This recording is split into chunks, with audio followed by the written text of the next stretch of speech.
Hello everyone, welcome to Eklavya Snatak. मैं हूं Sachin. I hope आप सभी बहुत अच्छे होंगे। आज मैं आप सभी को बीए प्रोग्राम सेमेस्टर 5 से जो आपका सब्जेक्ट है टीचर एंड टीचर एजुकेशन, इसको इंग्लिश मीडियम में मैं आपको करवाऊंगा। और आपके एग्जाम पर्सपेक्टिव से जो भी इंपॉर्टेंट क्वेश्चन बनते हैं वो इतना आप अगर कर लेते हो तो आपका 101% एग्जाम में यहीं से ही पेपर आने वाला है। आपको मैं नोट्स भी फ्री में दे दूंगा। तो चलिए वीडियो को आगे बढ़ाते हैं। अगर आपको कुछ भी मुझसे पूछना हो तो आप मुझे इंस्टाग्राम पे फॉलो कर सकते हो। यूजर नेम आप सभी के सामने दिया हुआ है। और अगर आपको हमारे नोट्स को डाउनलोड करना है ना, तो आप हमारा टेलीग्राम चैनल ज्वाइन करना। वहाँ पे आपको सबसे टॉप पर एक मैसेज पिन किया हुआ दिख जाएगा, तो उस पर हमारे नोट्स हैं। आप वहाँ जाके उसको डाउनलोड कर सकते हो, ड्राइव लिंक दिया होगा। तो आज का हमारा पहला क्वेश्चन है development of teacher education in ancient India. अगर आपसे पूछा जाता है कि एंशिएंट इंडिया में टीचर एजुकेशन कैसी थी, यानी कि जैसे आज की डेट में आप बीएड करते हो या फिर आप डाइट करते हो, तो उस टाइम पे क्या होता था टीचर एजुकेशन में। तो देखो मैं आपको बताता हूँ। गुरु शिष्य ट्रेडिशन चलता था भाई। उस टाइम पे होता क्या था, the relationship between the guru and the shishya was central to the educational system in ancient India. Means guru और शिष्य होते थे जो प्राचीन भारत में, उनका रिलेशनशिप बहुत अच्छा होता था। ये ट्रेडिशन जो होता था, इसमें क्या होता था, this tradition emphasise personal mentorship with the guru acting as a moral and intellectual guide. जो गुरु होता था वो मेंटोर भी होता था, वो मोरल बातें बताता था, गाइड करता था, ज्ञान देता था किस तरीके से आपको स्टूडेंट को आगे बढ़ना है। फिर गुरुकुल्स एंड आश्रम। होता क्या था, जो एजुकेशन होती थी वो ज्यादातर गुरुकुल, आश्रम और पाठशालाओं में कंडक्ट करवाई जाती थी। जो क्लासेस होती थी या जो गुरु अपना ज्ञान देते थे, जहाँ पे गुरु शिष्य साथ में ही रहते थे, ठीक है, जो गुरुकुल होता था। So these informal educational centres were often located in remote areas. और ये गुरुकुल वगैरह ना अक्सर जंगल में होते थे, रिमोट एरियाज में होते थे, ताकि वो अर्बन लाइफ की जो डिस्ट्रैक्शंस होते हैं ना वो ना आए, ठीक है, और लर्निंग पे फोकस ज्यादा हो। फिर है the Gurukul system was holistic integrating both formal and informal learning. Gurukul system में होता क्या था, फॉर्मल और इनफॉर्मल दोनों तरीके की चीजें सिखाई जाती थी। प्रैक्टिकल एक्टिविटीज भी करवाई जाती थी। स्टूडेंट्स को सिर्फ पढ़ाया नहीं जाता था, उनसे प्रैक्टिकल काम भी करवाए जाते थे, like agriculture, art and craft, physical exercise, ठीक है। और इसके अलावा करिकुलम और सब्जेक्ट की बात करें उस टाइम पे क्या था, तो the curriculum in ancient Indian education was diverse. बहुत डाइवर्स जो आपका सिलेबस और करिकुलम था, लाइक वैदिक स्टडीज होती थी, वेद पढ़ाए जाते थे, फिलॉसफी पढ़ाई जाती थी, ग्रामर यानी व्याकरण पढ़ाई जाती थी, एस्ट्रोनॉमी पढ़ाई जाती थी, मैथमेटिक्स पढ़ाई जाती थी, म्यूजिक पढ़ाया जाता था, आर्ट एंड मेडिसिन पढ़ाई जाती थी। तो ये आपके सब्जेक्ट्स थे उस टाइम के।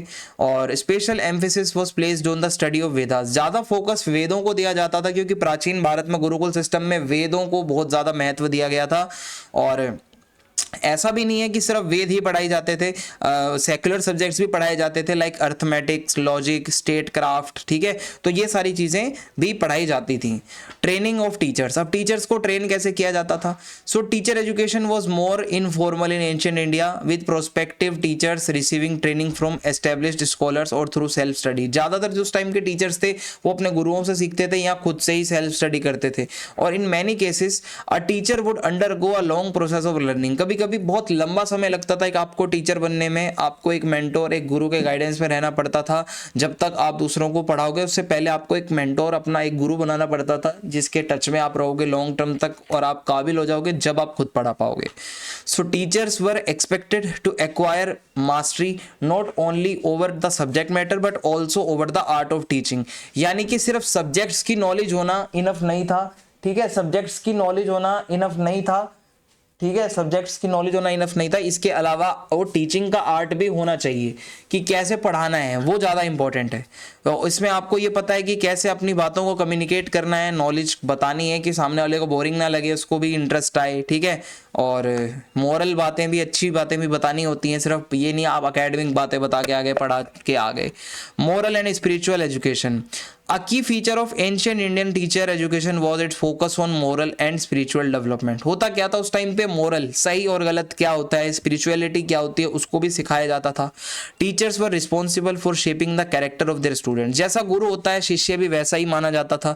तो गुरुओं के ऊपर बहुत बड़ी जिम्मेदारी होती थी कि जो अपने शिष्य हैं उनका कैरेक्टर उन्हीं से ही शेप होगा जैसा गुरु होगा।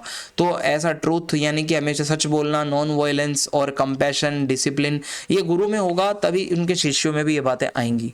सो the teachings were closely linked to dharma, यानी कि धर्म की बातें सिखाई जाती थी कि धर्म क्या है, अधर्म क्या है, ठीक है, और एक बैलेंस लाइफ कैसे जीनी है, एथिकल लाइफ आपको कैसे जीनी है, ये सिखाया जाता था। एम्फेसिस ऑन कैरेक्टर बिल्डिंग, आपको सिखाया जाता था कि भाई आपको अपना कैरेक्टर कैसे अच्छे से बनाना है। अपार्ट फ्रॉम एकेडमिक सब्जेक्ट्स, सिर्फ आप नॉर्मल पढ़ाई लिखाई वाले सब्जेक्ट्स को हटा दो तो the education system in India place great importance on the development of student character. उस टाइम पे क्या है, सिर्फ किताबें रटवाने पे जोर नहीं था। पहली बात, किताबें होती नहीं थी, ओरल ट्रेडिशन था, वो गुरुजी बोलते थे, शिष्य उसको सुनते थे। तो सिर्फ वही नहीं होता था, कैरेक्टर भी बहुत अच्छा होना चाहिए। टीचर्स जो गुरु होते हैं वो रोल मॉडल होते थे, उनसे बच्चे सीखते थे। जैसा मतलब सिर्फ लेक्चर नहीं देना होता, जैसा टीचर खुद होगा, ऑब्जर्व करेगा बच्चा, वैसा बच्चे पे भी असर आएगा। सो द कॉन्सेप्ट ऑफ संस्कार, आपने संस्कार का मतलब सुना होगा, या भाई ये संस्कारी बच्चा है, ये बहुत जरूरी था। हर बच्चे में संस्कार होना चाहिए। With teacher shaping the character of student through guidance, teacher guide करते थे, जो गुरु होते थे उनको डिसिप्लिन में रखते थे, बच्चों को इंस्ट्रक्शंस देते रहते थे। सोशल रिस्पेक्ट फॉर टीचर्स, गुरुओं की देखो इज्जत बहुत होती थी। आज क्या बच्चे उल्टा भी बोल देते हैं गुरुओं को, लेकिन उस टाइम पे गुरुओं को बहुत ज्यादा इज्जत दी जाती थी, बहुत रिस्पेक्ट, हाईली रिस्पेक्टेड ये था। So in many ancient text the teacher is considered the second most important figure after God. कहीं कहीं तो भगवान के बाद सबसे इंपॉर्टेंट गुरु को बताया गया है। और गुरु गोविंद दोनों खड़े काके लागू पाए, इसमें यह बताया जाता है कि गुरु के पैर पड़ो अगर गोविंद भी आगे सामने खड़े हो जाएंगे, मींस कृष्ण। तो इस तरीके से गुरु की बहुत महानता थी। So the respect for teachers extended to social practices where students were expected to offer services और show gratitude towards the teachers. यानी कि जब आपकी स्टडी पूरी हो जाती है तो आप गुरुओं को एक तरीके से एज अ ग्रेटिट्यूड अपना दिखाने के लिए आप गुरु दक्षिणा देते हो, कोई गिफ्ट दे दिया या आपने कोई गुरु की सेवा कर दी गुरु दक्षिणा में, तो ये होता था। फिर role of teachers in society. So teachers जो थे वो सिर्फ इंस्ट्रक्टर्स नहीं थे, वो स्पिरिचुअल और इंटेलेक्चुअल लीडर्स भी होते थे। बच्चे के अंदर वो कितना दिमाग होगा वो उसके गुरु पे डिपेंड करता है, वो कैसा है। तो एक जो मतलब वही है कि स्टूडेंट सही रास्ते पे चले, ठीक है, सही रास्ता पाथ सही हो, वो गुरु ही कर सकता था। Development of teacher education in medieval India. अब मैं आपको बताता हूं कि मिडेवल इंडिया के अंदर जो है टीचर्स का डेवलपमेंट किस तरीके से हुआ था। तो आइए देखते हैं। एंशिएंट वाला तो आपको समझ में आ ही गया होगा, अब मिडेवल का देखते हैं। होता क्या था, मिडेवल इंडिया में जो एजुकेशन थी वो मदरसास के अंदर दी जाती थी, मदरसा बनाए गए थे। So madrasa became the primary educational institution. जो आपके प्राइमरी स्कूल्स होते हैं वैसे मदरसा होता है मिडेवल पीरियड में। खासकर जो दिल्ली सल्तनत का टाइम पीरियड था, जो मुगल्स का टाइम पीरियड था, उस टाइम पे बहुत ज़्यादा मदरसे वगैरह जो है वो बनाए गए थे। और इन मदरसों में कुरान पढ़ाई जाती थी, हदीथ, जो भी उनके जो पैगंबर हुए हैं उन्होंने जो सही बातें बताई हैं वो सिखाया जाता था उन्हें।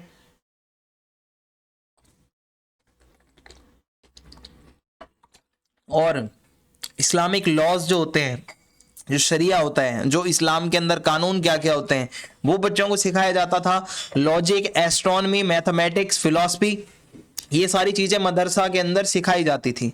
सो madrasas were centre for both higher education and teacher training, producing scholars who would later become educators. तो मदरसाज के अंदर एजुकेशन भी दी जाती थी, टीचर ट्रेनिंग भी वहीं होती थी। जो बाद में मौलवी बनते हैं, आगे जाके मौलाना बनते हैं, वो मदरसा से ही स्कॉलर्स निकलते थे।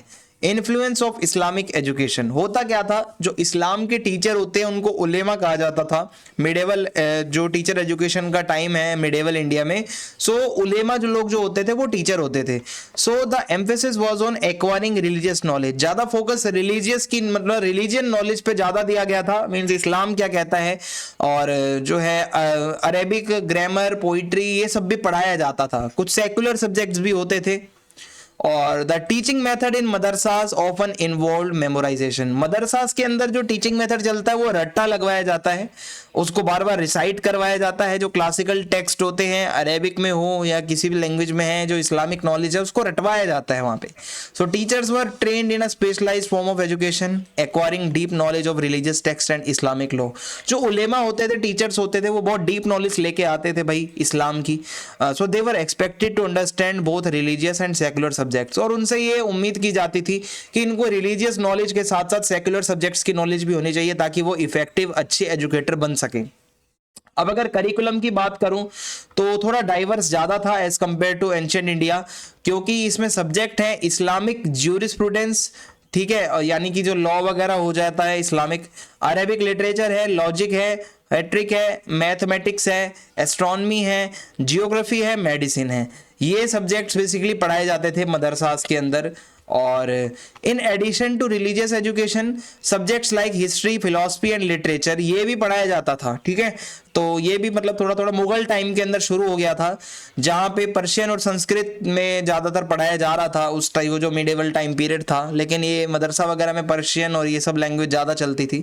सो the Mughal empire also so the introduction of Persian as a prominent language of education. Mughal period में एजुकेशन जो बेसिकली थी वो पर्शियन लैंग्वेज में दी जाती थी ज़्यादातर।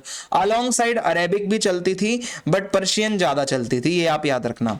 टीचर का रोल क्या होता था? सो टीचर्स पार्टिकुलरली इन मदरसास हेल्ड हाई सोशल स्टेटस। जो उलेमा लोग होते हैं, जो टीचर होते हैं, और उनका स्टेटस काफ़ी हाई होता था, रिस्पेक्ट होती थी उनकी सोसाइटी में। वो सिर्फ एजुकेटर नहीं थे भाई, स्पिरिचुअल लीडर भी थे, गाइड करते थे। ठीक है, हर मैटर्स पे, चाहे पढ़ाई लिखाई का मैटर हो, चाहे मोरल सही गलत की बात हो। So the teachers role was highly esteemed in Islamic culture. ठीक है, बहुत ज़्यादा उनको अच्छा माना जाता था। Scholars often held prestigious position in the royal courts. और जो इनके उलेमा होते थे उनका भाई मुगल्स के कोर्ट जो होते हैं, जो दरबार होता है ना, उसमें भी उनको बहुत बड़ी बड़ी पोस्ट दी जाती थी, समझ रहे हो। जो खुद जो अकबर होता था वो भी इन उलेमाओं से ही पूछ के काम करता था, एडवाइस देते थे ये किंग को। सो इससे पता चलता है कि इनकी कितनी टीचर्स की वैल्यू थी। Training of teachers. So the process of training teachers in medieval India was mostly informal and decentralized. होता क्या था, जो टीचर बनना चाहता है वो क्या करते थे? Aspiring teachers often studied under the tutelage of established scholars gaining expertise in religious and secular subjects। जो एक स्कॉलर होता है उसी के अंडर रहकर सीखते थे वो। ट्रेनिंग वही थी, कोई अलग से इंस्टीट्यूशन नहीं था, साथ रह रहकर वो एक्सपर्टीज आती थी और उसके बाद आप सीखते हो। सो teachers were typically well versed in classical Islamic text. जो पुराने पुराने क्लासिकल टेक्स्ट हैं इस्लाम के, उनको अच्छे से रटवाए जाते थे, पढ़ाए जाते थे, और उनको डेमोन्स्ट्रेट करके दिखाना पड़ता था। Demonstrate a high level of scholarship before being allowed to teach. पढ़ाने से पहले आपको डेमोन्स्ट्रेट करके दिखाना पड़ेगा कि आपके अंदर कितनी नॉलेज है। In some cases teachers themselves would have undergone formal study at well known institutions। कभी कभी ये उलेमा फॉर्मल एजुकेशन लेने जाते थे, जो इंस्टीट्यूशंस होते थे, लाइक निज़ामिया इन बगदाद। ठीक है, सो ये निज़ामिया नाम से बगदाद में एक इंस्टीट्यूशन था जहाँ पे पढ़ाया जाता था इस्लामिक नॉलेज को, कैसे टीचर बनना है। ठीक है, तो ये कभी कभी ऐसा भी देखा गया था। सोशल एंड जेंडर डायमेंशंस, इसकी बात करें तो education was primarily available to male students. उस टाइम पे ज़्यादातर मिडिवल इंडिया में जो मेल्स होते हैं उन्हीं को ही पढ़ाया जाता था, जो स्कॉलरली फैमिलीज से बच्चे आते थे पढ़े लिखे। Girls education was generally not a priority. Girls को पढ़ाना एक प्रायोरिटी नहीं थी उस टाइम पे। Though some women from royal families, जो कुछ बड़े घरानों से महिलाएं, जो वीमेन हैं, एरिस्टोक्रेटिक बैकग्राउंड से हैं, उनको एजुकेशन दी जाती थी, लिटरेचर, म्यूजिक और रिलीजियस स्टडीज़ की। ठीक है, फिर है teacher education during this period therefore largely catered to male scholars. ज़्यादातर मेल लोग जो होते हैं, लड़के हैं, उनको ज़्यादा पढ़ाया जाता था। ठीक है, और विमेंस के लिए बहुत लिमिटेड प्रोविजंस थे, आप ये मान के चलो। Integration of indigenous knowledge. So Mughal period के दौरान क्या हुआ? There was greater integration of indigenous knowledge systems with Islamic learning. हुआ क्या? Persian scholars studied Sanskrit text and Indian scholars worked on translating Arabic and Persian work into Sanskrit। तो हुआ क्या, जो पर्शियन स्कॉलर्स थे उन्होंने क्या करा, संस्कृत के टेक्स्ट को पढ़ा, और इंडियन स्कॉलर्स ने अरेबिक और पर्शियन को जो उनके पास टेक्स्ट थे उनको संस्कृत में ट्रांसलेट करा। तो इस तरीके से ये सभी तरीके की नॉलेज इंटीग्रेट होती है। जदीद मदरसा, ये क्या थोड़े नए तरीके के मदरसास थे। Were created to combine Islamic studies with Indian traditions. हुआ क्या, ये नए तरीके का मदरसा जिसने इंडिया की नॉलेज और इस्लाम की नॉलेज, क्योंकि इस्लाम बाहर से आया था, तो वो दोनों को मिक्स करा, including subjects like Hindu philosophy, Ayurveda, mathematics. तो ये अलग अलग कल्चर्स की चीज़ें भी पढ़ाई जाने लगी थी। Role of royal patronage. होता क्या है, जो किंग होते थे, जो बादशाह होते थे इस टाइम पे, जो मुगल एम्परर्स थे, उनका बहुत बड़ा रोल था टीचर एजुकेशन में, क्योंकि उनको स्टेट को फंड करना पड़ता था इंस्टीट्यूशंस बनाने के लिए, जमीन देनी पड़ती थी, मदरसास को रिसोर्सेज देने पड़ते थे, जब भी वो स्कॉलर्स आके वहाँ पढ़ा सकते थे। For example the Mughal emperor Akbar established a network of schools and employed scholars. उसने अपने टाइम पे बहुत ज़्यादा मदरसे बनवाए थे, बहुत ज़्यादा जो स्कॉलर्स थे, जो उलेमा होते हैं, जो पढ़ाते थे, उनको उसने वहाँ पे काम पे रखा to educate both the royal court and general populace. तो जनरल लोगों को भी पढ़ाना और अपने रॉयल जो कोर्ट के लोग हैं उनको भी पढ़ाना, इसके लिए इसने काम किया था। इन्फ्लुएंस ऑफ सूफीज्म एंड भक्ति मूवमेंट्स, तो मिडेवल टाइम की बात हो रही है, तो इस टाइम पे सूफी मूवमेंट भी चल रहा था, इसका भी बहुत बड़ा इम्पैक्ट है एजुकेशन पे, क्योंकि सूफीज्म ने स्पिरिचुअल जो नॉलेज है वो दी है इंडिया को मिडेवल टाइम पीरियड में। सो सूफी स्कॉलर जो होते थे often ran their own school, so सूफी अपने खुद के स्कूल्स चलाते थे जहां वो टीचर्स को ट्रेन करते थे, इस्लाम की नॉलेज देना, स्पिरिचुअलिटी के साथ जोड़ के वो इस्लाम की नॉलेज देते थे। तो इस तरीके से भाई आप मान के चलो सूफीज्म के अंदर बहुत बड़ा, आप मान के चलो इनका भी बहुत ज्यादा रोल है। ठीक है, आगे बढ़ते हैं हम। Development of teacher education in modern India. तो अब मैं आपको मॉडर्न इंडिया के बारे में बताता हूं कि टीचर एजुकेशन का डेवलपमेंट कैसे होता है। सो देखिए, मॉडर्न इंडिया में आपको पता है भाई आपके ब्रिटिशर्स आ चुके हैं। तो अब होता क्या है, पहले मॉडर्न इंडिया में हम कॉलोनियल पीरियड को पढ़ते हैं। कॉलोनियल एरा में एजुकेशन कैसी थी। Introduction of formal teacher education, इस टाइम पे क्या है, फॉर्मल टीचर एजुकेशन का इंट्रोडक्शन हो जाता है। British colonial administration introduce structure teacher education, proper एक कोर्स लेके आए ये लोग, एक फॉर्मल स्कूल सिस्टम आया।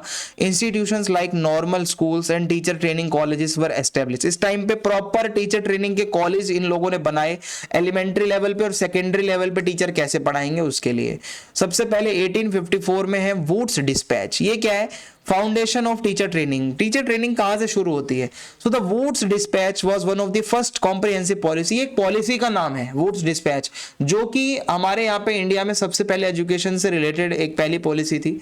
It recommended the establishment of teacher training institutions, इस पॉलिसी में बताया गया कि इंडिया में, पूरे इंडिया में, across the India teacher training institutions बनाए जाने चाहिए और बहुत जरूरी है प्रोफेशनली टीचर्स को पढ़ाया, मतलब उनको एकदम ट्रेन किया जाए सब्जेक्ट्स में। ठीक है, और उनको टीचिंग मेथड्स भी सिखाए जाएं कि पढ़ाना कैसे है। करिकुलर रिफॉर्म्स, अब इस टाइम पे अंग्रेजों ने थोड़े करिकुलम में चेंजेस करे। It also suggested that teacher education should focus on moral and intellectual development and that teacher should receive adequate compensation and social respect. Teacher की सोसाइटी में रिस्पेक्ट होनी चाहिए, उनको मोरल और इंटेलेक्चुअल दोनों तरीके की डेवलपमेंट टीचर की होना बहुत जरूरी है।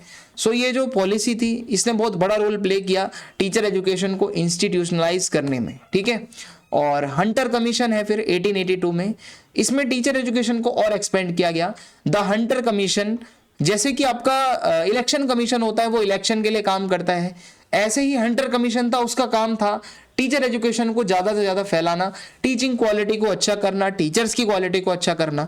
सो इसने रिकमेंड किया the establishment of more normal schools, और ज्यादा स्कूल्स बनाए जाएं और कॉलेजेस बनाए जाएं ताकि ट्रेन्ड टीचर और ज्यादा निकलें। समझ रहे हो। फिर प्रोफेशनल स्टैंडर्ड्स, हुआ क्या, ये लोग चाहते थे कि जो टीचर एजुकेशन है वो थोड़ी सी और प्रोफेशनल हो। The commission stress that teacher should be trained in the art of teaching, यानी कि सिर्फ सब्जेक्ट नॉलेज की, वो नॉलेज से टीचिंग मतलब आप नहीं कर सकते, आपको टीचिंग का आर्ट होना चाहिए, आपको पढ़ाना कैसे है। ठीक है, and that teacher training should be made more accessible to teachers across the country. पूरे देश में जो टीचर बनना चाहता है सभी को ये ट्रेनिंग दी जानी चाहिए जो एस्पायरिंग है। British era, establishment of universities and teacher education colleges, Britishers के टाइम पे ही यूनिवर्सिटी और कॉलेजेस बनाए गए जहां पे बीएड पढ़ाया जाने लगा, एमएड पढ़ाया जाने लगा। ठीक है, ये सब्जेक्ट्स की टीचिंग शुरू हुई। So the British also introduced a certification system, जब आप पढ़ लिख के अपनी कोर्स पूरा करोगे आपको एक सर्टिफिकेट मिलेगा। सो टीचर सर्टिफिकेशन बहुत इंपॉर्टेंट बन जाता है कि अब आपको एक सर्टिफिकेट के लिए आप वो पढ़ोगे, कोर्स करोगे। अब इसके बाद पोस्ट इंडिपेंडेंस पीरियड में अगर हम देखें टीचर एजुकेशन आफ्टर 1947, सो इसमें समझते हैं क्या था। यूनिवर्सिटी एजुकेशन कमीशन, इसका मतलब है कि ये 1948 से 1949 के बीच में क्या हुआ था, टीचर एजुकेशन को इम्प्रूव करने के लिए ये जो कमीशन थी chaired by doctor S Radhakrishnan, ठीक है, सर्वपल्ली राधाकृष्णन, जिनके उपलक्ष्य में आप वो टीचर्स डे भी सेलिब्रेट करते हो। इन्होंने फोकस किया टीचर एजुकेशन बहुत अच्छी होनी चाहिए, अच्छी क्वालिटी की। So it emphasize that teacher training should be an essential part of higher education, यानी कि टीचर ट्रेनिंग बहुत ज़रूरी है और इसको यूनिवर्सिटी एजुकेशन के साथ इंटीग्रेट करके पढ़ाया जाना चाहिए। Teacher training as a profession. So ये जो यूनिवर्सिटी एजुकेशन कमीशन था, इसने बोला the commission recognize that teaching is a profession. तो टीचिंग एक प्रोफेशन है और टीचर एजुकेशन जो है उसको ज़्यादा रिस्पेक्ट दी जानी चाहिए, बिकॉज वो भी एक प्रोफेशन है। सभी के प्रोफेशन की रिस्पेक्ट करनी चाहिए, एक सिस्टम होना चाहिए, स्ट्रक्चर होना चाहिए उसका। सो इससे टीचर ट्रेनिंग कॉलेजेस बनाए गए, यूनिवर्सिटीज़ बनाई गई, जहाँ पे डिग्रीज पढ़ाई जाने लगी, बीएड जैसी, एमएड जैसी, ठीक है। और दूसरा आता है कोठारी कमीशन। ये हम आगे एक सेपरेट क्वेश्चन भी इस पे पढ़ेंगे। 1964 से 66 के बीच में टीचर एजुकेशन एज अ की टू नेशनल डेवलपमेंट। ये कमीशन ने बोला कि देश का विकास करना है तो टीचर एजुकेशन बहुत ज़रूरी है। The Kothari commission recognize that the quality of teachers directly impact the quality of education in the country. तो ये कहते हैं जितना टीचर ट्रेनिंग की क्वालिटी अच्छी होगी उतना बच्चा भी अच्छे से पढ़ेगा। अब टीचर अच्छे से नहीं पढ़ेगा तो बच्चे को क्या पढ़ाएगा। सो टीचर ट्रेनिंग को इम्प्रूव करना बहुत ज़रूरी है, ऐसा इसने बताया। खासकर रूरल एरियाज में, गांव के एरियाज में टीचर ऐसे ही होते थे। करिकुलम क्या है टीचर एजुकेशन में, क्या पढ़ाया जाना चाहिए। सो इन्होंने ये हमें बताया कि एक तो साइकोलॉजी पढ़ाओ, मॉडर्न पेडागोजीज जो चल रही हैं, सोशल साइंस है या कुछ भी है वो पढ़ाओ, टीचिंग मेथड्स पढ़ाओ, ठीक है। और इसने लगातार यही बोला, लगातार प्रोग्राम चलाओ टीचर ट्रेनिंग के। और the Kothari commission highlighted the importance of using student centre teaching methods, यानी कि ऐसा मेथड हो जिससे स्टूडेंट्स का इंटरेस्ट बने, उनको थोड़ा क्रिएटिव तरीके से पढ़ाओ, students critical thinking skills develop करें, वो आपसे क्वेश्चन करें, सिर्फ रटवाओ मत, एक्टिवली वो पार्टिसिपेट करें। फिर आता है national council for teacher education, NCTE। इसको 1995 में बनाया गया था। इस पे भी अभी मैं एक लॉन्ग क्वेश्चन आपको आगे कराऊंगा। सो NCTE को बेसिकली ये स्टैट्यूटरी बॉडी है, ठीक है, स्टैट्यूटरी बॉडी है। इसका काम है टीचिंग एजुकेशन, टीचर एजुकेशन, जो जितने भी इंस्टीट्यूशंस होते हैं, कॉलेजेस, यूनिवर्सिटीज़ होती हैं, उनको रेगुलेट करना, सुपरवाइज करना। कोई फेक यूनिवर्सिटी तो नहीं है।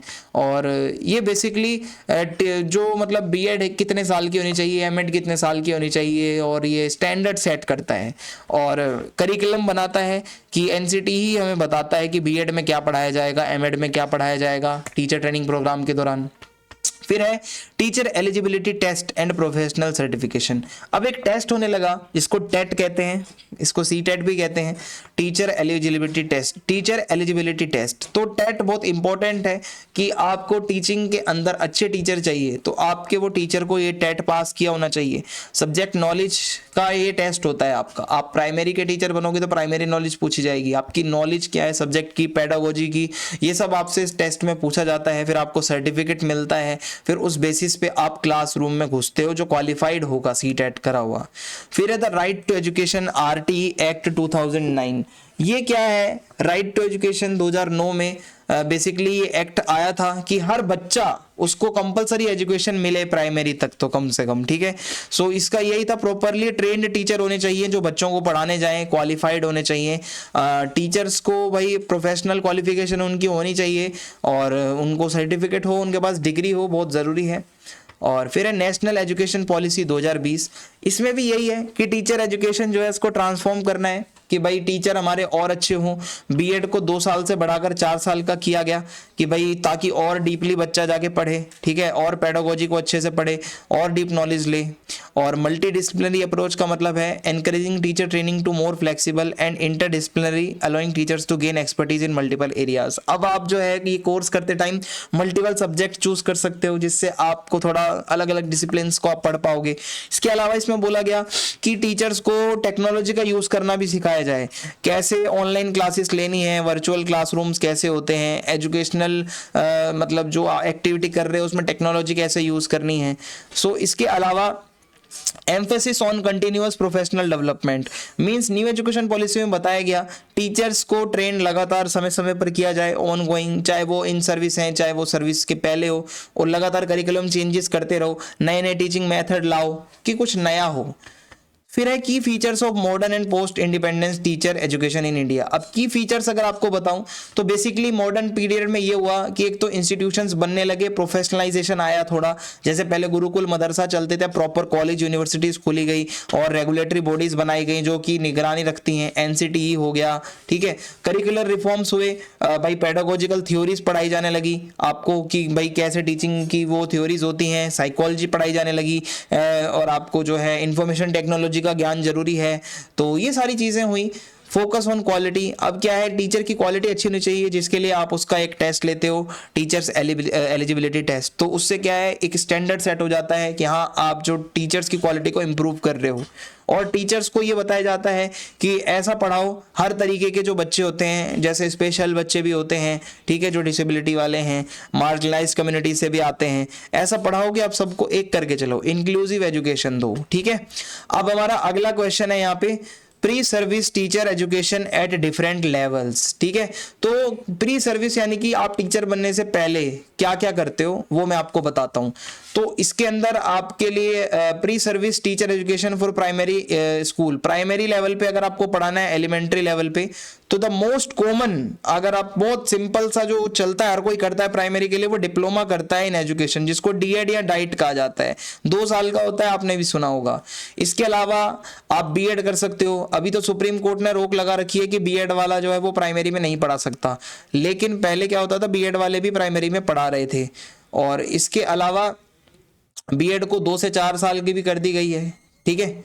और the 2-year D Ed programme is intended for those who wish to teach primary schools. 2 साल का डीएड प्रोग्राम उसके लिए है जो पहली क्लास से 5वीं क्लास तक पढ़ाना चाहता है या चाहती है। While the 4-year integrated BEd program is offered for those who want to teach both primary and secondary level. और 4 साल की बीएड अब उसके लिए है जो प्राइमरी सेकेंडरी दोनों लेवल पे पढ़ाना चाहता है। फिर आता है करिकुलम, ठीक है। करिकुलम की बात करें तो इसमें आपको जब आप बीएड या डीएड वगैरह करते हो तो आपको चाइल्ड डेवलपमेंट पढ़ाया जाता है, बच्चे का डेवलपमेंट कैसे होता है अलग अलग एज ग्रुप्स पे, cognitive development, emotional development, social development बच्चों के बारे में। इसके अलावा आपको पेडागोजी पढ़ाई जाती है, चाहे वो लैंग्वेज को कैसे पढ़ाना है, मैथमेटिक्स को, आप जिस भी आप इस फील्ड से आते हो, सोशल साइंस के स्टूडेंट हो तो आप सोशल साइंस की पेडागोजी पढ़ोगे। तो ये आपको पढ़ाया जाता है, सिखाया जाता है कि ये सब्जेक्ट्स को कैसे टीच करना है। फिर आपको लैंग्वेज वगैरह के सब्जेक्ट्स भी पढ़ाए जाते हैं, लिटरेचर भी थोड़ा पढ़ाया जाता है, ठीक है। तो इस तरीके से है। इंक्लूसिव एजुकेशन, ट्रेनिंग में ये बताया जाएगा कि आपको अलग अलग बैकग्राउंड के बच्चे भी हो सकते हैं, डिसेबिलिटी वाले बच्चे भी हो सकते हैं। आपको एक इंक्लूसिव क्लासरूम बनाना है, एक ऐसा क्लासरूम, एक ऐसा एनवायरनमेंट बनाओ जहां हर किसी को अच्छा फील हो। क्लासरूम मैनेजमेंट, यानी कि ये बताया जाता है कि कैसे आपको क्लास मैनेज करनी है, एक अच्छा पॉजिटिव लर्निंग का एनवायरनमेंट बनाना है जो बच्चे को अच्छा लगे, डिसिप्लिन बना रहे। ग्रुप में आप मतलब कैसे मैनेज करोगे बच्चों के ग्रुप्स को, वो भी सिखाया जाता है। प्रैक्टिकल ट्रेनिंग दी जाती है कि भाई आपको स्कूल्स में इंटर्नशिप्स के लिए भेजा जाता है, आपको टीचर ट्रेनिंग के लिए भेजा जाता है स्कूल्स में कुछ टाइम के लिए, ताकि आपको प्रैक्टिकल टीचिंग का एक्सपीरियंस गेन करो आप, ठीक है। और इसके अलावा माइक्रो टीचिंग भी करवाई जाती है, एक क्लासरूम में ग्रुप्स बांट के, और आपको बोलेंगे कि आप अपने दोस्तों को पढ़ाइए, ठीक है। तो ऐसा भी होता है। फिर है pre service teacher education for secondary and higher secondary schools.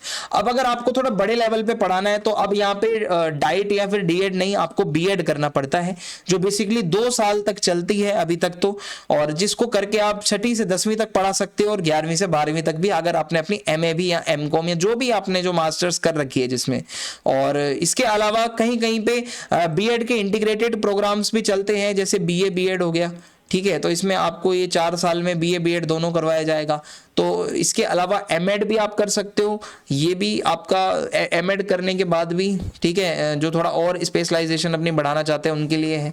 BEd में बेसिकली आपको क्या पढ़ाया जाता है कि स्टूडेंट्स चूज 1 और मोर सब्जेक्ट्स, यानी कि आपका जो है मतलब सोशल साइंस है, हिस्ट्री, लैंग्वेज, या जो भी आप जिसमें आप स्पेशलाइज्ड हो वो आप एक चूज करोगे। आपको ट्रेन किया जाएगा ये सब्जेक्ट्स आपको कैसे टीच करने हैं स्कूल लेवल पर, सेकेंडरी और हायर सेकेंडरी लेवल पे। पेडागोजी को थोड़ा और एडवांस करके बताया जाता है चाहे आपकी वो सोशल साइंस की पेडागोजी हो, मैथमेटिक्स की हो, आपको बताया जाएगा कि ये जो आपका मेन कोर सब्जेक्ट है इसकी स्ट्रेटेजी क्या होनी चाहिए पढ़ाने की, करिकुलम कैसा होना चाहिए उस सब्जेक्ट का, और असेसमेंट यानी कि टेस्ट वगैरह आप कैसे लोगे बच्चों के, वो आपसे वहाँ पूछा जाएगा। एजुकेशनल साइकोलॉजी, आपको बहुत ज़्यादा डीप थ्योरीज पढ़ाई जाएंगी कि भाई कैसे एडोलसेंट लेवल पे जो बच्चा टीनेज में आता है अपनी, उसको कैसे पढ़ाया जाना चाहिए, उसका कॉग्निटिव डेवलपमेंट कैसा होता है, उसको कैसे आप मोटिवेट कर सकते हो। आपको असेसमेंट के बारे में सिखाया जाता है कि क्या मेथड्स होने चाहिए। आपने चैप्टर पढ़ा दिया, आप टेस्ट कैसे डिजाइन करोगे, आप उसकी चेकिंग कैसे करोगे, क्लासरूम कैसे मैनेज करना है, बड़े बड़े क्लास में बच्चे होंगे, भीड़ भड़ाका ज़्यादा होगा, डाइवर्स क्लासरूम्स होंगे, इमोशनल इश्यूज भी होंगे, बिहेवियरल इश्यूज भी हो सकते हैं, क्या पता कोई बच्चा आपसे लड़ने को आ जाए, क्योंकि भाई वो जवान होगा ना उस टाइम पे। तो ये सारी बातें सिखाई जाती हैं। प्रैक्टिकल ट्रेनिंग भी करवाई जाती है। स्कूल्स में इंटर्नशिप्स के लिए भेजा जाता है जहाँ पे टीचिंग की प्रैक्टिस करवाई जाती है जो भी सब्जेक्ट्स हैं उनके। और student teacher often begin their internship by observing experienced teachers and then gradually take on more responsibility for planning and teaching lessons. आगे उसको ऑब्जर्व किया जाता है, टीचर्स देखते हैं कि भाई इसने कैसा किया है, फिर और ज़्यादा उसकी रिस्पॉन्सिबिलिटी बढ़ाई जाएगी, फिर उसको और प्लान बना के दिया जाएगा अब ऐसे पढ़ाना। यहाँ पे भी माइक्रो टीचिंग करवाई जाती है, यानी कि माइक्रो टीचिंग का मतलब होता है पीयर टीचिंग, आप अपने दोस्तों को पढ़ा रहे हो एक क्लासरूम के अंदर बड़ा ग्रुप बना के, ठीक है। फिर है pre service teacher education for higher education, college and university level. अब ये तो स्कूल का लेवल पार हो गया है, अब आप यूनिवर्सिटी लेवल पे अगर आप पढ़ाना चाहते हो तो आप या तो भाई एमएड करे होने चाहिए, आपकी पीएचडी करी होनी चाहिए, मास्टर्स आपने करी हुई होनी चाहिए। सो इसके अंदर आपको pre service training for higher education usually focus on pedagogy, educational philosophy and research methodology. ये तीन चीज़ों पर फोकस किया जाता है कि आपको पेडागोजी आपके सब्जेक्ट की नॉलेज हो, आपको फिलॉसफी एजुकेशनल फिलॉसफी जो होती है, ठीक है, उसकी नॉलेज हो, और रिसर्च की जो मेथोडोलॉजी है उसका भी सब्जेक्ट का ज्ञान होना चाहिए। बेसिकली करिकुलम क्या रहता है इसमें, आपको थोड़ा और एडवांस करके पढ़ाया जाता है। एडल्ट लर्निंग थ्योरीज, थोड़ा बड़े लेवल की जो थ्योरीज होती हैं, और इसके अलावा रिसर्च करवाई जाती हैं। आपको ये सिखाया जाता है करिकुलम कैसे बनाना है, और आपको रिसर्च बेस्ड कुछ प्रैक्टिसेस करवाई जाती हैं कि आपकी टीचिंग का मेथड कैसे अच्छा होना चाहिए। Deep thinking, high order thinking करना, क्रिटिकल एनालिसिस करना आपको सिखाया जाता है। और एजुकेशनल लीडरशिप एंड एडमिनिस्ट्रेशन, इसमें क्या है, includes training in leading educational programs, managing classrooms, ये सब कैसे करना है, एजुकेशन पॉलिसीज़ कैसे बनानी है, बड़े बड़े जो इंस्टीट्यूशंस होते हैं वहाँ प्रोग्राम कैसे डिज़ाइन करने हैं, बीएड के, एमएड के, बहुत बड़े लेवल पे आपको सिखाया जाता है। प्रैक्टिकल ट्रेनिंग इसमें भी होती है, आप इंटर्नशिप की तरह, असिस्टेंट की तरह काम कर सकते हो, स्टूडेंट टीचर मिल के सीखते हैं, एक्सपीरियंस मिलता है, एक्सपोजर मिलता है। और focus is also placed on curriculum development and assessment methods, यानी कि क्या करिकुलम होना चाहिए, आपने जो पढ़ाया है उसका असेसमेंट कैसे करोगे, ये भी आपको सिखाया जाता है। तो अब हम अपने अगले टॉपिक पे चलते हैं। अगला क्वेश्चन या अगला टॉपिक समझ लो, वो है एनसीटीई। एनसीटीई का जिक्र अभी पीछे आया था, रेगुलेटरी बॉडी है जो कि देखती है कि जो बीएड एमएड जो यूनिवर्सिटीज़ करवाती हैं, जो इंस्टीट्यूशंस करवाते हैं, वो सही से हैं या नहीं है, उनका रेगुलेशन करना इसका काम है। ये इसका लोगो है भाई, ठीक है। सो ये क्या है, the NCTE was established under the national council for teacher education act, ये इसका फुल फॉर्म है, इसकी फुल फॉर्म है, सॉरी, 1993 में बनाया गया था, इंडियन पार्लियामेंट में ये एक्ट आया था।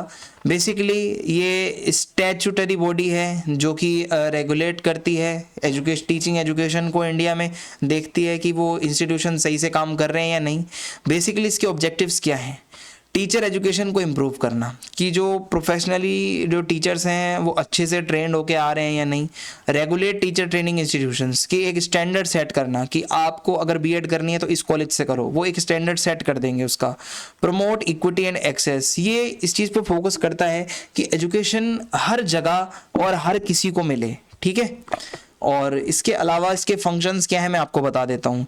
ये अप्रूवल देती है कौन सा कॉलेज डीएलएड, एमएड, बीएड करवा सकता है, वो रिकॉग्नाइज्ड होगा एनसीटीई द्वारा, जब भी आप वहाँ से करिएगा, वरना आपकी वो इनवैलिड है डिग्री। करिकुलम बनाती है एनसीटीई कि आपको बीएड, एमएड वगैरह टीचिंग एजुकेशन में क्या पढ़ाया जाएगा अक्रॉस द कंट्री। और कंडक्ट्स रेगुलर इंस्पेक्शंस, लगातार इसकी टीम इंस्पेक्शंस करती रहती है जो इंस्टीट्यूशंस हैं उनका इंफ्रास्ट्रक्चर कैसा है, वहाँ की फैकल्टी, वहाँ के टीचर्स कैसे हैं, रिसोर्सेज वहाँ पे हैं प्रॉपर या नहीं है। इसके अलावा एनसीटीई रिसर्च को प्रमोट करती है कि भाई क्लासरूम प्रैक्टिस करवाओ, कुछ इनोवेशंस करो एजुकेशन में, कुछ रिसर्च वगैरह पे बच्चों का फोकस करवाओ। और NCTE sets minimum requirement for institutions, यानी कि एनसीटीई एक मिनिमम रिक्वायरमेंट बताती है अगर आपको बीएड करवाना है, एमएड करवाना है, डीएलएड करवाना है तो क्या आपके पास होना चाहिए। इंफ्रास्ट्रक्चर में क्लासरूम, लाइब्रेरी, लैब वगैरह होनी चाहिए, अच्छी फैकल्टी होनी चाहिए, क्वालिफाइड टीचर्स हों। एडमिशन क्राइटेरिया जो होता है, मिनिमम मार्क्स वहाँ पे वो बताती है आपको बीएड करनी है तो मतलब यही है कि आपको ग्रेजुएट होना चाहिए। तो ये जो क्राइटेरिया सेट करता है एनसीटीई ही सेट करता है। और कितनी ड्यूरेशन होगी कोर्स की, 2 साल 4 साल, ये भी यही सेट करता है। स्ट्रक्चर बता दूं एनसीटी में कौन कौन होता है। एक तो सेंट्रल लीडरशिप होती है इसकी, तो NCT is headed by a chairperson, जिसका एक हेड होता है, जिसके आसपास बहुत सारे ऑफिसर्स होती हैं, कमेटीज होती हैं। और रीजनल कमेटीज भी होती हैं एनसीटी की, जो 4 रीजनल ऑफिस हैं अभी तक एनसीटी के, जयपुर में, बेंगलोर, भुवनेश्वर में और भोपाल में। और रीजनल लेवल, स्टेट लेवल के इशूज़ को वो हैंडल करते हैं।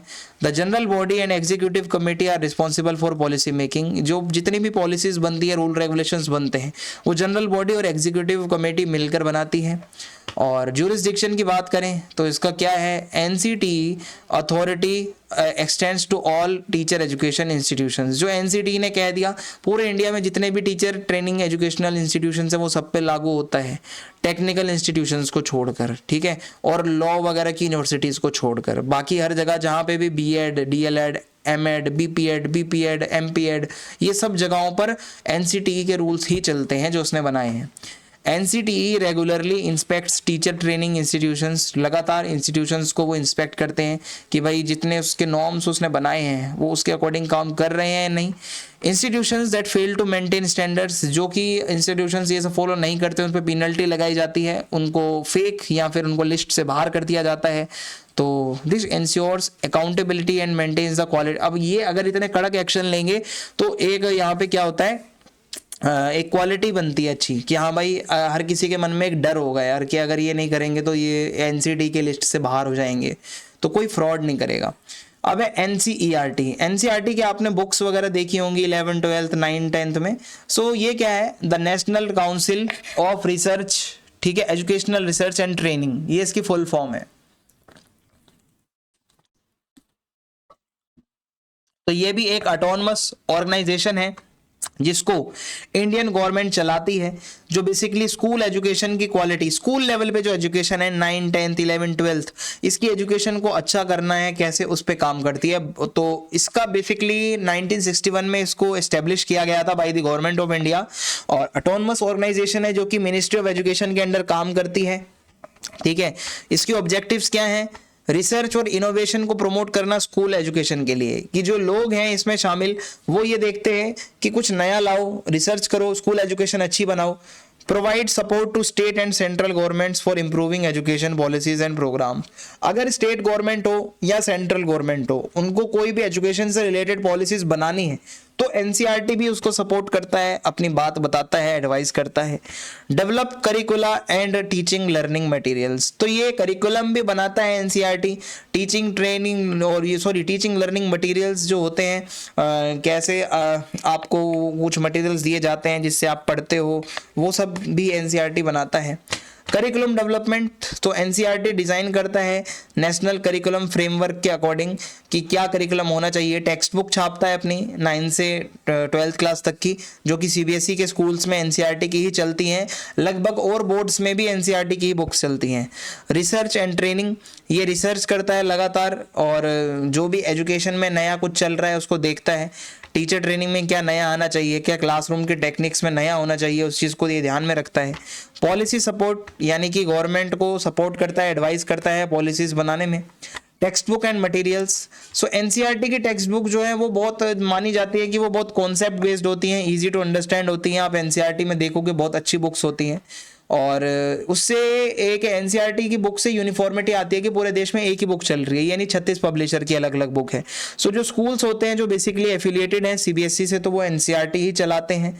सो इससे क्या है, develops teacher guides supplementary materials and digital resources like e Pathshala. इसका डिजिटल रिसोर्सेज का भी एक लिंक होता है, वेबसाइट होती है ई पाठशाला, जहाँ पे आप बुक्स वगैरह डाउनलोड भी कर सकते हो, ठीक है। और इसके अलावा है रिसर्च एंड ट्रेनिंग, ये मैंने आपको बता दिया है। एनसीईआरटी लगातार स्टडीज़ करता रहता है कि स्टूडेंट्स की परफॉर्मेंस कैसी आ रही है, उनकी बुक्स को पढ़कर क्या मतलब इनोवेशन होने चाहिए, रिफॉर्म्स होने चाहिए एजुकेशन में।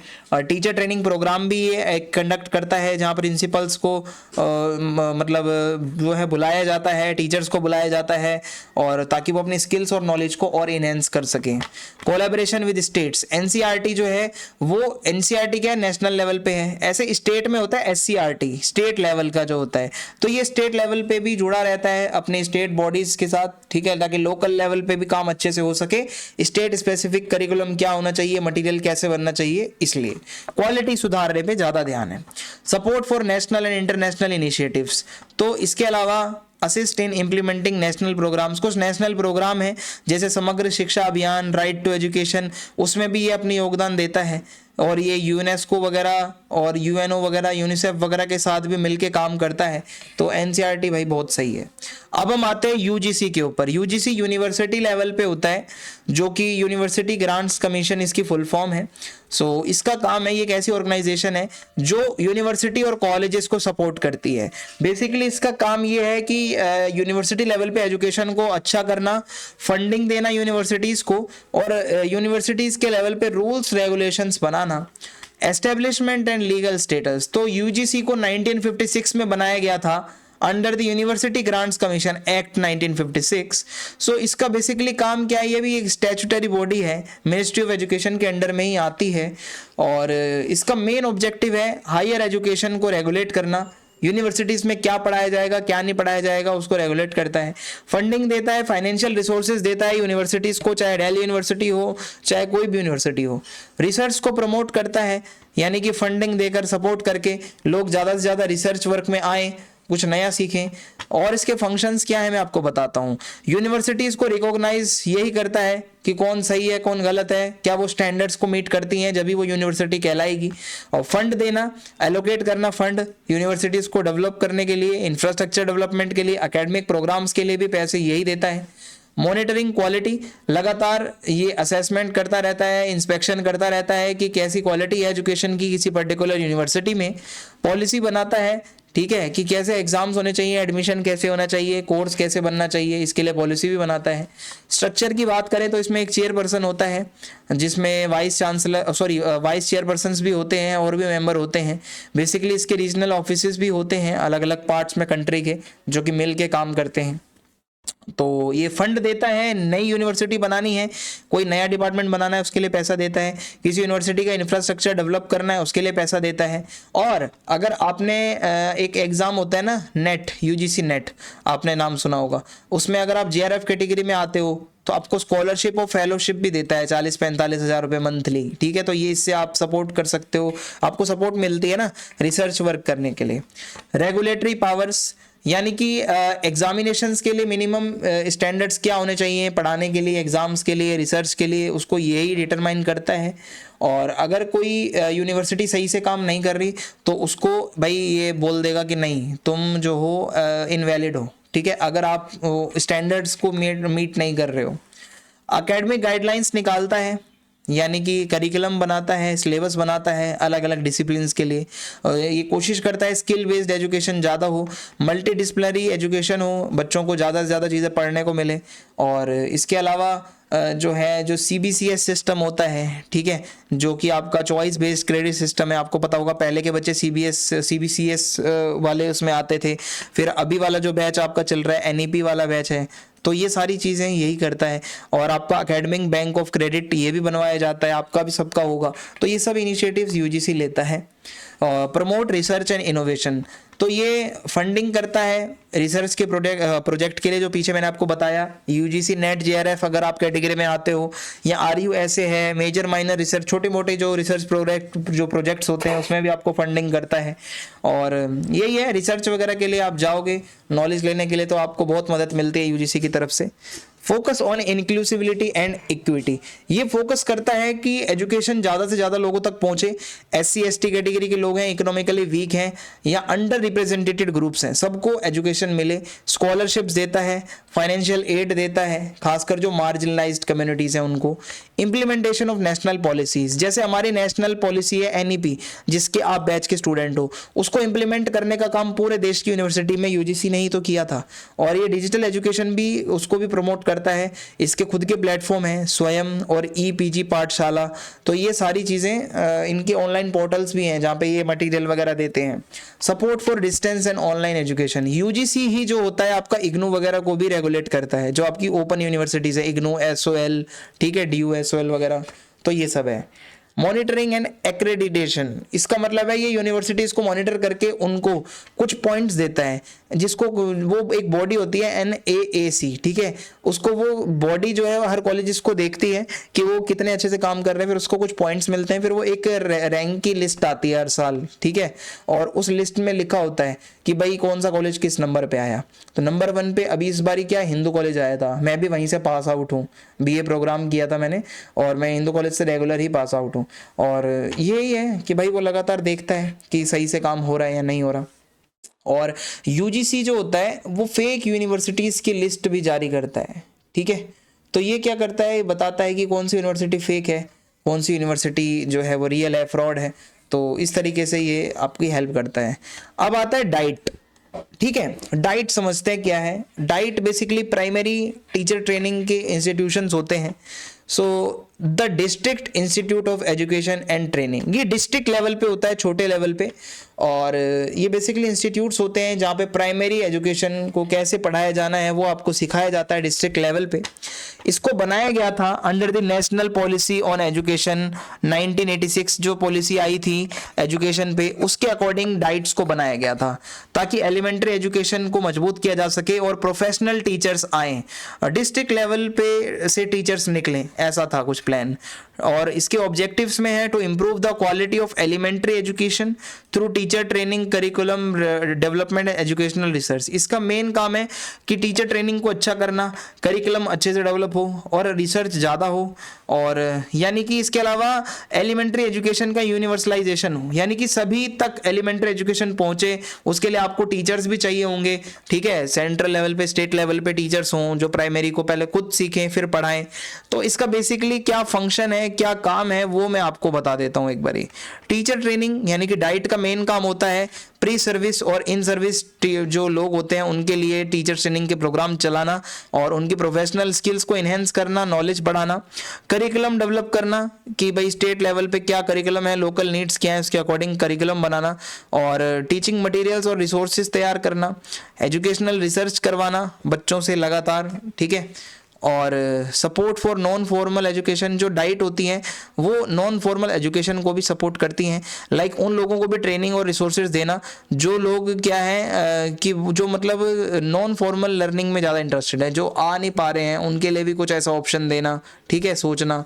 Implementation of government programs, DIET जो होती हैं वहाँ पे गवर्नमेंट के प्रोग्राम्स को भी इम्प्लीमेंट किया जाता है, जैसे सर्व शिक्षा अभियान था, समग्र शिक्षा अभियान था, तो इसको भी चलाया गया, ठीक है। इसमें भी पूरा डाइट ने अच्छा रोल प्ले किया इस चीज को फैलाने में।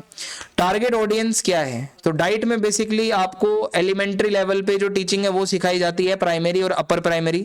हेडमास्टर जो होते हैं और जो एजुकेशनल में जो आपके एडमिनिस्ट्रेटर्स होते हैं, इसके अलावा non formal education instructor and facilitator, ऐसे टीचर्स को तैयार करना जो नॉन फॉर्मल एजुकेशन, जो प्रॉपर स्कूल में आके नहीं पढ़ रहे हैं, उनको कैसे पढ़ाना है उसके लिए टीचर्स को ट्रेन करना, फैसिलिटेटर्स को ट्रेन करना, कम्युनिटी मेंबर्स को भी इन्वॉल्व किया जाता है एजुकेशनल एक्टिविटीज में, ये आप याद रखना। तो ये इसकी टारगेट ऑडियंस रहती है। इसके स्ट्रक्चर की बात करें कि डाइट में कौन कौन होता है, प्री सर्विस टीचर एजुकेशन एक तो इसमें ये दी जाती है, और इन सर्विस प्रोग्राम्स भी होते हैं, लाइक इसके अलावा फील्ड इंटरेक्शन, इनोवेशन, कोऑर्डिनेशन, ये सब इसमें सिखाया जाएगा। करिकुलम, मटेरियल डेवलपमेंट, इवैल्यूएशन, ये आपको सिखाया जाएगा, करिकुलम कैसे बनता है, मटेरियल्स कैसे होते हैं, इवैल्यूएशन कैसे करना है। एजुकेशनल टेक्नोलॉजी आपको पढ़ाई जाएगी, वर्क एक्सपीरियंस सिखाया जाएगा, प्लानिंग एंड मैनेजमेंट बताया जाएगा, और एलिमेंट्री एजुकेशन को ज़्यादा से ज़्यादा कैसे स्प्रेड करना है वो आपको बताया जाएगा। बेसिकली इसके फोकस एरियाज क्या हैं, so focus on improving pedagogical methods and classroom management. इसका ये रहता है कि जो आप पेडागोजी पढ़ा रहे हो, मान लो प्राइमरी को पढ़ा रहे हो, तो आपको कैसे पढ़ाना है, वो मेथड क्या होना चाहिए, और क्लासरूम को मैनेज कैसे करना है वो आपको सिखाया जाता है। एजुकेशनल इनोवेशन, यानी कि आप कुछ ऐसा करो, कुछ क्रिएटिव करो, जो आज के जो चैलेंजेस हैं रूरल एरियाज में, अंडर प्रिविलेज जो लोग हैं उनको कैसे पढ़ाओगे, ये आप सोचो। कैपेसिटी बिल्डिंग, यानी कि ये इसका काम ये भी है कि strengthen the professional capacity of teachers, कि आप टीचर्स की कैपेसिटी को कैसे स्ट्रेंथन कर रहे हो।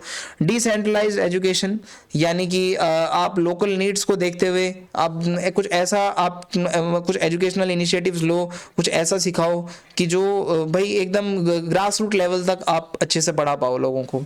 सपोर्ट फॉर इंक्लूसिव एजुकेशन, तो जो डाइट होती है उसमें ये भी सिखाया जाता है आप सभी को साथ लेकर चलो, ठीक है। ऐसी स्ट्रेटेजी बनाओ जो स्टूडेंट्स हैं जिनकी कुछ अलग अलग लर्निंग नीड्स है, कोई बच्चा पढ़ाई में तेज होगा, कोई पीछे होगा, सबको ध्यान में रखते हुए पढ़ाना है।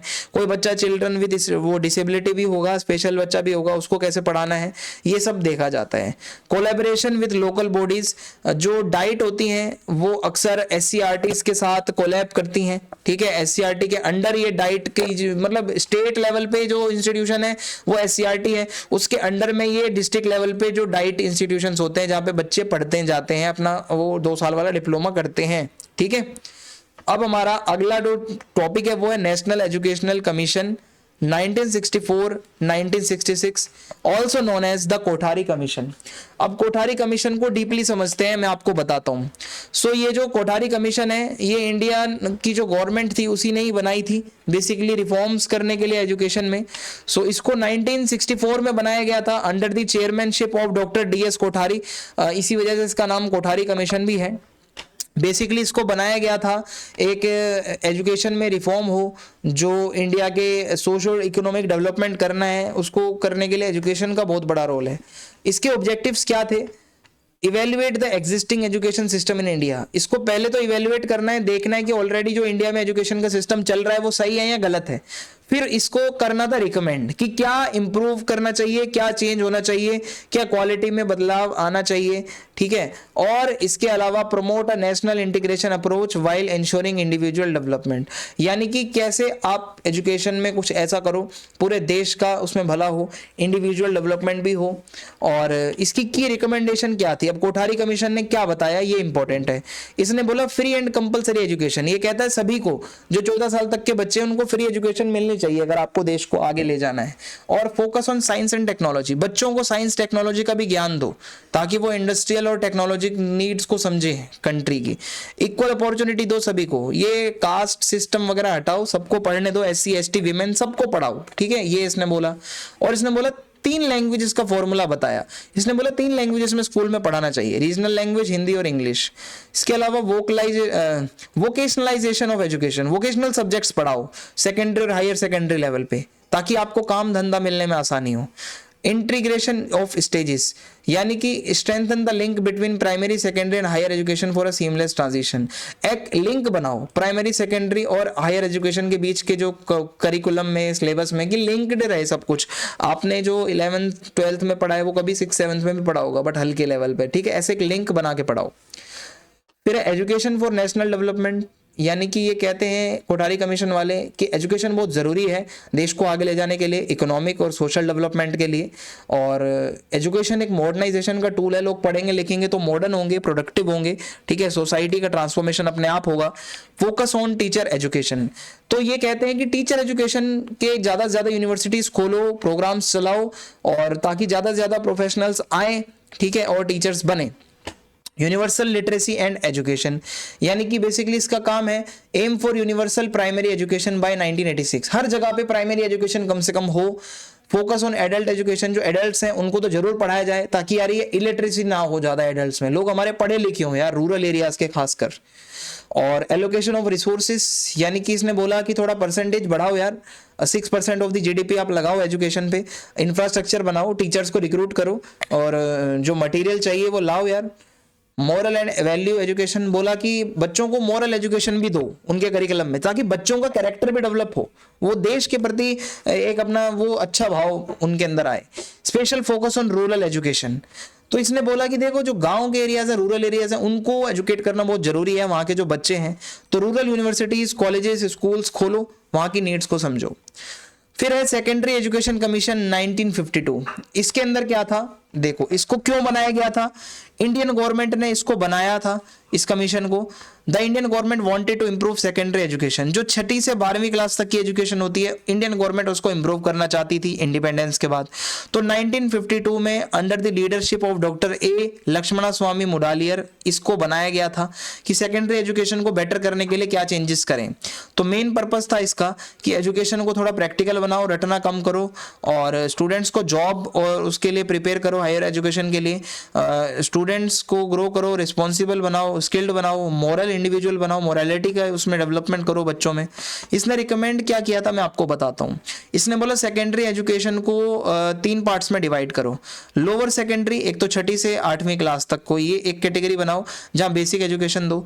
हायर सेकेंडरी मीन्स 9वीं से 11वीं तक, जहाँ पे आप जॉब्स के लिए बच्चों को प्रिपेयर करो। और प्री यूनिवर्सिटी यानी कि क्लास 12, जहाँ पे आप कॉलेज एजुकेशन को भी जोड़ दो, ऐसा इन्होंने बताया। फिर है वैरायटी इन सब्जेक्ट्स, बोले सब्जेक्ट्स को अलग अलग तरीके से पढ़ाओ। लाइक इसमें आप science, math, history, vocational subjects भी पढ़ाओ, लाइक कारपेंट्री, मैकेनिक्स, ठीक है, आर्ट वाले सब्जेक्ट भी पढ़ाओ, म्यूजिक, पेंटिंग। इससे क्या है, इंटरेस्ट आएगा बच्चे का पढ़ने में। फिर है प्रैक्टिकल लर्निंग, एजुकेशन सिर्फ बुक्स तक नहीं रहनी चाहिए, प्रैक्टिकल लर्निंग भी दो, एक्टिविटीज कराओ, वर्कशॉप्स करवाओ। बेटर टीचर ट्रेनिंग, इसने बोला एक प्रॉपरली अच्छे इंस्टीट्यूशंस होने चाहिए जहाँ प्रॉपर ट्रेन टीचर आए। तो टीचर ट्रेनिंग बहुत जरूरी है, टीचर की नॉलेज अच्छी होनी चाहिए, जब भी बच्चा अच्छी नॉलेज लेगा। साइंस एंड टेक्नोलॉजी, तो इसने बोला teach science and technical skills, यानी कि स्कूल्स में साइंस पढ़ाई जाए, टेक्नोलॉजी पढ़ाई जाए, ताकि बच्चों को मॉडर्न जो है चीज़ों के बारे में पता चले। फोकस ऑन स्टूडेंट डेवलपमेंट, ये कहता है कि बच्चों की फिजिकल फिटनेस पे भी ध्यान दो, स्पोर्ट्स और फिजिकल एक्टिविटीज कराओ, फिजिकल एजुकेशन पढ़ाओ। मोरल वैल्यूज, सच्चाई, ऑनेस्टी, डिसिप्लिन, रिस्पेक्ट, ये सब बच्चे को सिखाया जाए।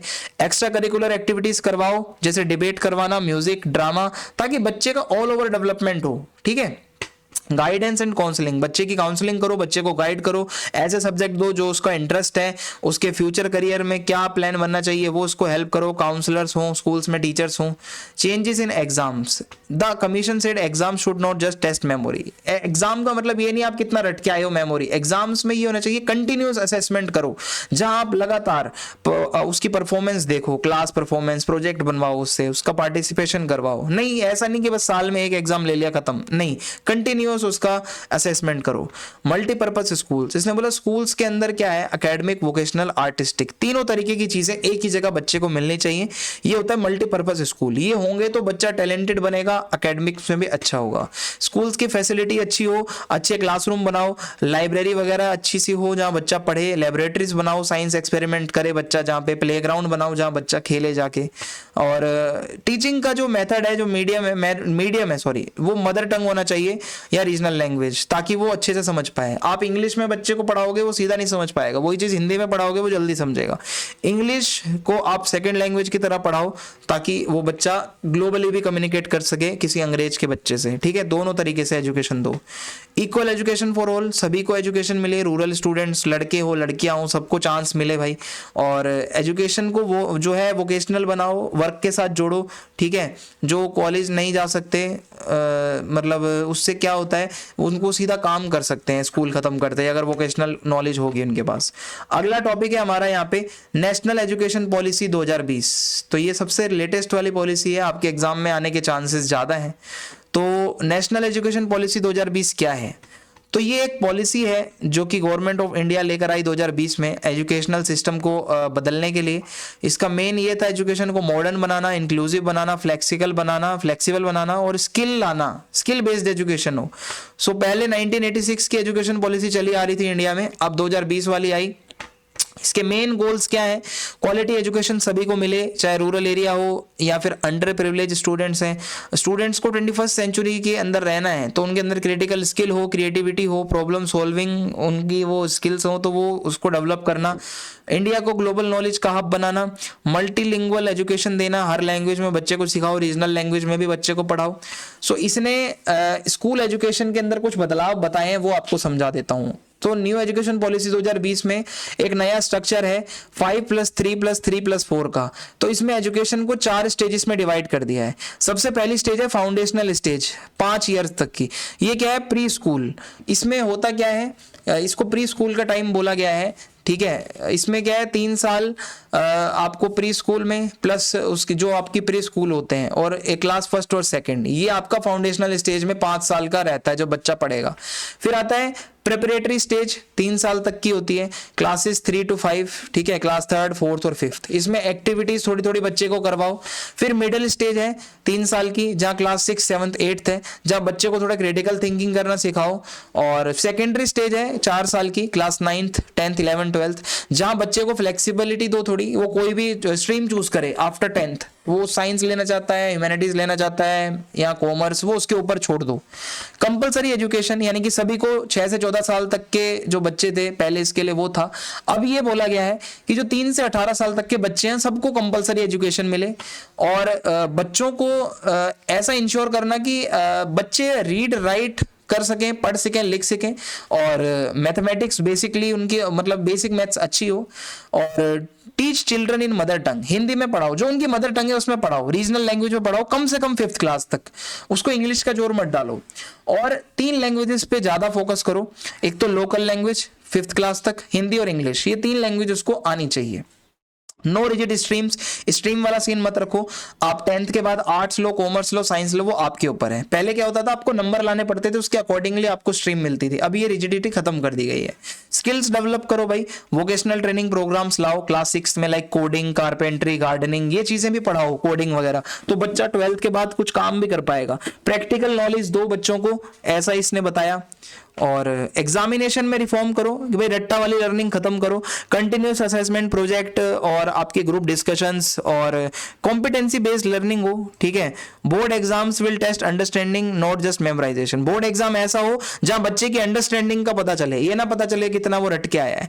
टीचर ट्रेनिंग को इंप्रूव करो भाई, टीचर जितना क्वालिफाइड अच्छा होगा, मोटिवेटेड होगा, उससे आपकी एजुकेशन अच्छी होगी। तो टीचर को कम से कम 4 साल की बीएड करनी है भाई 2030 तक, ये बताया गया है। तो continuous professional development for teachers, यानी कि लगातार उनको वर्कशॉप पे बुलाओ, उनको बताओ और मतलब क्रिएटिविटी उनके अंदर आए, कोई नए मेथड्स वो सीखें, ठीक है। हायर एजुकेशन चेंजेस में भी है यहाँ पे कुछ जो कॉलेज लेवल पे भी चेंज है, जैसे students can choose and switch subjects easily. बच्चों को सब्जेक्ट्स अपने स्विच करने हैं, चूज करने हैं, वो बच्चे के ऊपर है, वो कुछ भी ले सकता है। Introduce a multiple entry exit schemes, यानी कि आप फर्स्ट ईयर में छोड़ देते हो तो आपको डिप्लोमा नहीं, फर्स्ट ईयर में आप कॉलेज छोड़ते हो सर्टिफिकेट मिलेगा, सेकंड ईयर में डिप्लोमा, थर्ड ईयर में आपको डिग्री मिलेगी। तो मल्टीपल एंट्री एग्जिट सिस्टम है, आप कभी भी छोड़ सकते हो, वापस रिज्वाइन भी कर सकते हो अपना कॉलेज, ऐसा है, ठीक है। और कॉलेजेस में मल्टी डिसिप्लिनरी इंस्टीट्यूशंस, ऐसे कॉलेजेस हो जहाँ सब कुछ पढ़ाया जाता हो, साइंस, आर्ट, वोकेशनल स्टडीज, अलग अलग लैंग्वेजेस में सब पढ़ाओ। और सभी बच्चों को साथ लेके चलो, रूरल एरियाज के बच्चे हों, इकोनॉमिकली वीक हों, मार्जिनलाइज्ड ग्रुप्स हों, उनको मदद करो, स्कॉलरशिप्स दो, फाइनेंशियल एड दो, ठीक है, उन सबको भी आगे लेके चलना है। Promotion of regional and Indian language, अब ये कहता है कि टीचिंग को जो आप टीचिंग कर रहे हो उसमें इंडियन लैंग्वेजेस में भी आप पढ़ाओ, संस्कृत है, रीजनल लैंग्वेज में हिंदी हो सकती है, मदर टंग का यूज करो जहां भी पॉसिबल हो, 5th क्लास तक तो कम से कम। Cultural and value based education, आप थोड़ा इंडियन कल्चर को भी पढ़ाओ, एथिक्स पढ़ाओ, बच्चे को सही गलत के बारे में बताओ, वैल्यूज पढ़ाओ, ऑनेस्टी, ठीक है, और कंपैशन, ये सब पढ़ाओ। और teach students to respect diversity and traditions, बच्चों को बताना कि कैसे आपकी डाइवर्सिटी है इंडिया की, उसकी रिस्पेक्ट करो, इंडियन ट्रेडिशंस की रिस्पेक्ट करो। की आउटकम्स एक्सपेक्टेड, क्या सोचा गया है कि भाई इसमें यही है, इस पॉलिसी को लागू करने के बाद हर बच्चा जिसमें वो पसंद करता है, जिस सब्जेक्ट को जिसमें वो अच्छा है उसको पढ़ पाएगा। इंडिया में एक अच्छा वर्कफोर्स बनेगा जब बच्चे फ्यूचर के चैलेंजेस को अच्छे से टैकल कर पाएंगे, एजुकेशन इंक्लूसिव बन जाएगी, ज़्यादा से ज़्यादा लोगों तक पहुंचेगी एजुकेशन। और चैलेंजेस भी आए हैं कुछ, क्योंकि भाई इसमें फंडिंग बहुत ज़्यादा चाहिए ताकि आप टीचर्स को ट्रेन कर पाओ, इंफ्रास्ट्रक्चर बहुत अच्छा बनाना पड़ेगा और बहुत कोऑपरेशन चाहिए सेंट्रल और स्टेट गवर्नमेंट्स का, अगर आपको ये एनईपी को सही से लागू करना है, ठीक है। अब इसके बाद एक और पॉलिसी है, ये तो 2020 वाली थी, अब इससे पहले जो चलती थी वो 1986 वाली थी, नेशनल पॉलिसी ऑन एजुकेशन। इसको भी समझ लो, इसमें क्या था, जो पुराना सिस्टम है अपना, तो नया तो समझ गए, पुराने में क्या था, ये 1986 में हमारी गवर्नमेंट लाई होगी भाई, इसका भी यही काम था। सीधा हम इसके मेन फीचर समझते हैं। इसका मेन गोल क्या था कि एजुकेशन सभी बच्चों को मिले, और इसके अलावा जो मार्जिनलाइज्ड ग्रुप्स हैं, लड़कियां हैं, SC ST कैटेगरीज हैं, उन सभी को मौका मिले पढ़ने का। Make education life long process, यानी कि बच्चे उसको पढ़ें, ठीक है, और हर तरीके के बच्चे जो हैं उसमें मतलब प्राइमरी हो, हायर एजुकेशन हो, सीनियर सेकेंडरी हो, सबके उसमें इम्प्रूवमेंट आए। और एलिमेंट्री एजुकेशन को यूनिवर्सलाइज करो, यानी कि 6 से 14 साल तक के बच्चे, जो अब 3 से 18 कर दिया गया है, वो पहले 6 से 14 था, उन सभी को फ्री कंपलसरी एजुकेशन मिले। फोकस ज़्यादा रहेगा कि जो गरीब बच्चे हैं, बैकवर्ड एरियाज के हैं, उनको स्कूल्स में पढ़ाया जाए, सरकारी स्कूल्स में। और लड़कियों को, ठीक है, प्रमोट गर्ल्स एजुकेशन, लड़कियों के एजुकेशन को बढ़ाया जाए, स्पेशल प्रोग्राम्स चलाए जाएं। और SC कैटेगरी ST कैटेगरी के लोगों को स्कॉलरशिप दो, बुक्स वगैरह, ड्रेस वगैरह, यूनिफॉर्म वगैरह के पैसे दो, रेसिडेंशियल स्कूल्स बनाओ।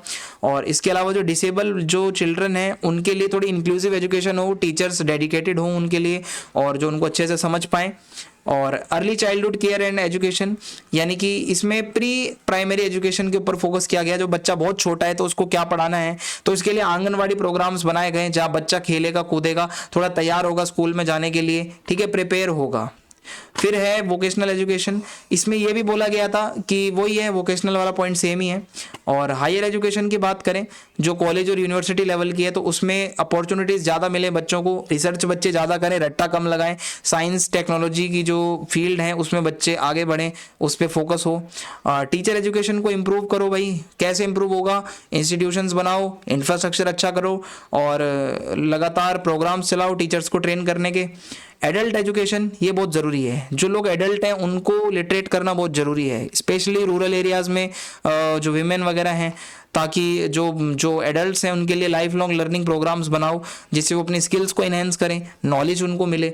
एजुकेशन इक्वली सबको मिले भाई, वो जेंडर, कास्ट, रीजन कुछ भी हो उनका, वो उनको एजुकेशन मिले। रूरल एरियाज़ में, रिमोट एरियाज़ में ज़्यादा से ज़्यादा स्कूल बनाओ, ठीक है। National integration and cultural preservation, बच्चों को ऐसा पढ़ाओ कि उनके अंदर यूनिटी का सेंस हो कि हम सब एक हैं, इंडियन है, इंडियन कल्चर पे वो प्राइड महसूस करें। वैल्यू बेस्ड एजुकेशन दो उनको, एथिक्स पढ़ाओ, सही गलत, डिसिप्लिन, नेशनल यूनिटी, ये सब बातें पढ़ाओ। यूज ऑफ टेक्नोलॉजी, पढ़ाते समय टेक्नोलॉजी का यूज करो, रेडियो, टेलीविजन, कंप्यूटर, ये 1986 की बात है ना, आज की डेट में होता तो आज हम कंप्यूटर का यूज, इंटरनेट का यूज करेंगे। और इस टाइम पे ये भी एक बात आई गई, डिस्टेंस एजुकेशन प्रोग्राम भी बनाओ कि जो बच्चा स्कूल नहीं जा सकता कोई भी इशू की वजह से, तो उसको भी घर बैठे वो ओपन से पढ़ पाए। नॉन फॉर्मल एजुकेशन, यानी कि जो बच्चे ड्रॉप आउट हैं, जो वर्किंग चिल्ड्रन हैं, वो भी अपनी कंटिन्यू कर सकें एजुकेशन फ्लेक्सिबल तरीके से, घर बैठ के या कहीं और जाकर, स्कूल्स में प्रॉपरली नहीं आ पा रहे हैं डेली।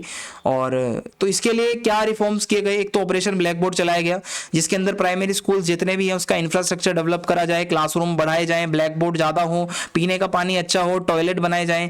नवोदय विद्यालय बनाए गए जहाँ पे बच्चे रेसिडेंशियल स्कूल्स वहाँ प्रॉपर रह सकते हैं, जो टैलेंटेड बच्चे हैं उनका एंट्रेंस होता है, उनको वहाँ पे प्रॉपर रहने की जगह मिलती है। डाइट बनाई गई, डिस्ट्रिक्ट इंस्टीट्यूट जो हमने पीछे पढ़ा, ताकि टीचर ट्रेनिंग और अच्छी हो पाए। और इम्प्लीमेंट किया गया इसको, मतलब यही था कि स्टेट और लोकल गवर्नमेंट मिलके इसको इम्प्लीमेंट करवाए पूरे देश में, पूरे ये अच्छे से ये जो पॉलिसी है ये पहुंचे। और पार्टनरशिप्स भी की गई, पब्लिक प्राइवेट कोई और कॉरपोरेट्स हैं वो मिलके अगर कुछ करना चाहे कंट्रीब्यूट तो वो करें। चैलेंजेस भी आए कि भाई बच्चे ड्रॉप आउट बहुत करते थे, कोई जाता था फिर स्कूल छोड़ देता था, खासकर रूरल एरियाज में। और जेंडर इक्वालिटी लाना बहुत मुश्किल था, लड़कियों को अभी भी लोग स्कूल नहीं भेज रहे थे। और ये जो स्टेट्स और कुछ रीजन्स ऐसे थे जहाँ अभी भी SC ST वाले लोगों को उस नज़र से देखा जाता है, तो वो चीज़ें चैलेंजिंग थी, पूरी तरीके से काम तो नहीं हो पाया था। तो आज की वीडियो में इतना ही। वीडियो सही लगी चैनल सब्सक्राइब करें, वीडियो लाइक करें, कमेंट बॉक्स में फीडबैक दें, वीडियो को शेयर करें। जय हिंद, जय भारत।